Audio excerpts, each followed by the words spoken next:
चुनाव लोकतंत्र के हृदय की गति माने जाते हैं, परंतु बंगाल में कुछ कुछ वैसा ही हो रहा है जैसा 90 के दशक में बिहार में हुआ करता था।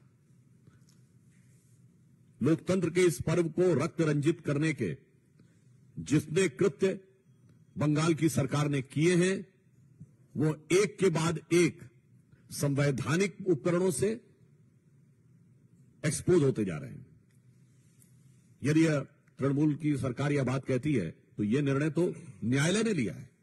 न्यायालय ने बहुत स्पष्ट शब्दों में कहा है कि जब राज्य के चुनाव आयोग ने ही डिमांड की थी फोर्सेस की, तो वो कैसे कह सकते हैं कि फोर्सेस नहीं आने चाहिए, और कौन सा फोर्स आना चाहिए यह चुनाव आयोग का अधिकार नहीं था।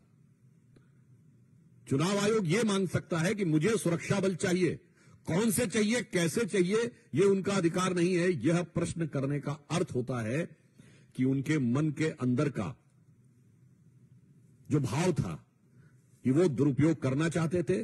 मुझे लगता है कि चुनाव आयोग इस विषय के ऊपर पूरी नजर रखे हुए है, और चुनाव आयोग ने यदि सतर्कता नहीं रखी होती, न्यायालय ने यदि कड़ाई के साथ निर्देश नहीं दिए होते, तो ये चुनाव बहुत ही विभत्स हो सकते थे। परंतु हमारे कार्यकर्ताओं की जिस प्रकार से हत्या, प्रताड़ना हो रही है, इसके उपरांत भी जिस दृढ़ता के साथ वो लड़ रहे हैं, वो लोकतंत्र के प्रति भारतीय जनता पार्टी की निष्ठा का प्रमाण है।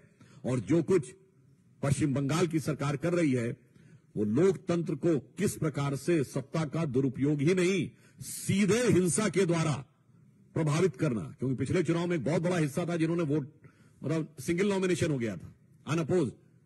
मगर उससे ज्यादा बड़ी बात यह है कि इसमें किसी को भी न लोकतंत्र की समस्या नजर आ रही है, न लोकतंत्र में हत्या नजर आ रही है।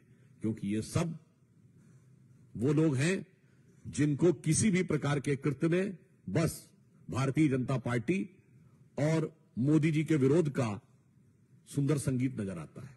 चाहे व्यक्ति कार्यकर्ताओं की हत्या हो जाए, चाहे लोकतंत्र रक्त रंजित हो जाए।